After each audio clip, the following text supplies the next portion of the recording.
En la Ciudad de México, Madero entraba triunfante. Todo México había sido arrasado por este nuevo movimiento llamado el maderismo.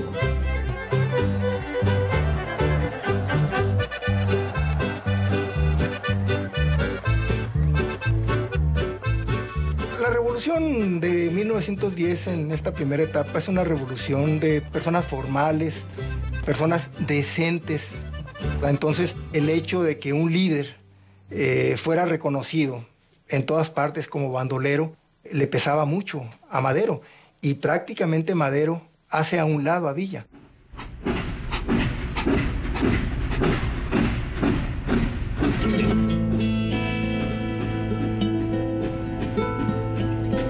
En octubre de 1911, Francisco I. Madero arrasa en la elección presidencial.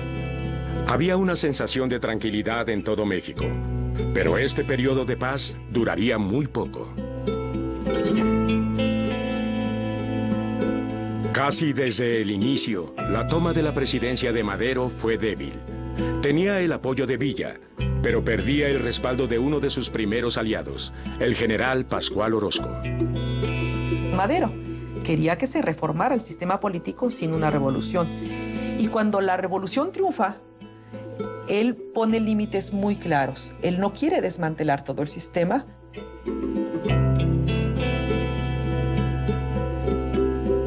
El embajador Henry Lane Wilson tenía una opinión muy pobre de Madero.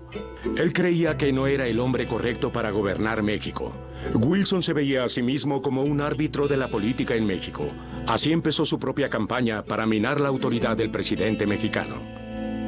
Wilson estaba enviando indicaciones sobre la elaboración de un golpe de Estado, alentándolo y reportando advertencias nefastas a Washington. El país está en caos, todos nuestros intereses se perderán, la vida de los americanos está en peligro, a pesar de que los reportes de los consejos indicaban lo contrario.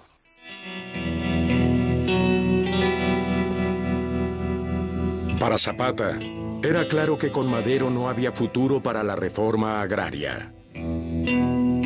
Toda la región de Morelos comenzó a zafarse del alcance de Madero. Zapata se había rebelado en nombre de Madero, pero Madero nunca lo había controlado, y lo que Zapata quería era una reforma inmediata a los asuntos de la tierra. Madero peleó contra él, y a fin de cuentas era un hacendado. Él nunca iba a aceptar ninguna expropiación contra la gente de su propia clase. Zapata promulga el Plan de Ayala el 6 de noviembre de 1911, levantándose en armas contra Madero, nombrando al jefe de esa revolución a Pascual Orozco.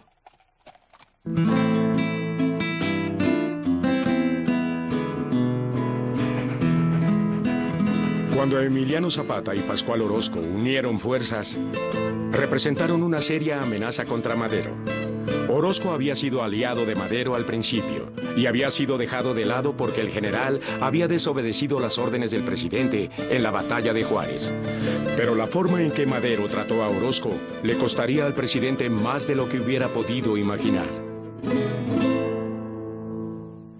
Cuando se da el rompimiento entre Madero y Orozco, Madero pone a Huerta al mando de las tropas federales contra Orozco, un tanto a su pesar, porque Huerta tenía una reputación ganada de matón, de borracho, drogadicto y de corrupto.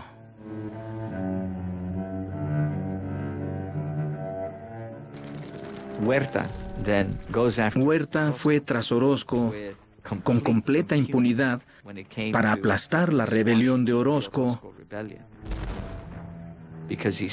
porque vio que esa era su oportunidad, de que Madero tuviese un deber moral con él, Victoriano Huerta. Huerta se consideraba un hombre hecho por sí mismo, pero él era hijo de un mestizo y de una mujer indígena huichol. Este era el tipo de hombre que en otras circunstancias estaría entre los pobres de México durante el porfiriato. Pienso que Huerta sentía un poco de odio personal. Se avergonzaba de su pasado y esa pena lo llevaba a desear acabar con todos aquellos que le recordaran a él, a quien había sido y a quien no quería ser más. Creo que hasta cierto punto el odio personal lo reflejaba en sí mismo, en las formas y en los vicios que tenía en sus campañas militares contra los zapatistas.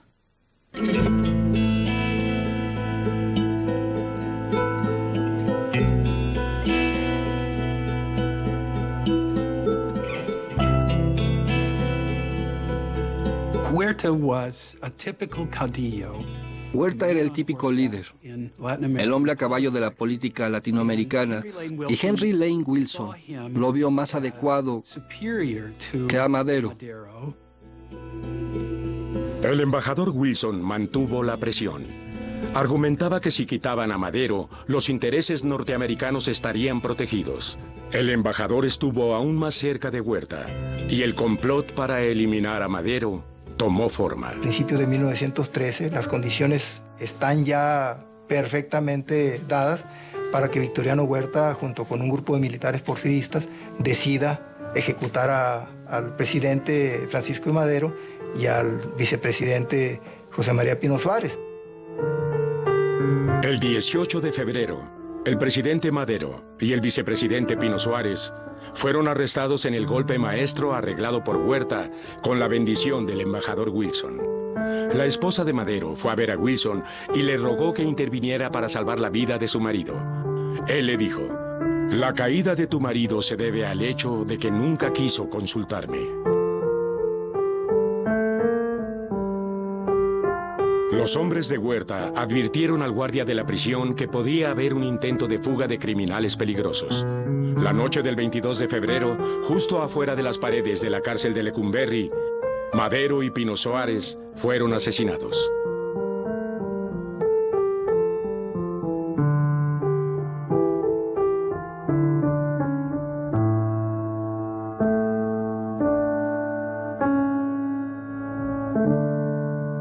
Huerta se convirtió en presidente de México.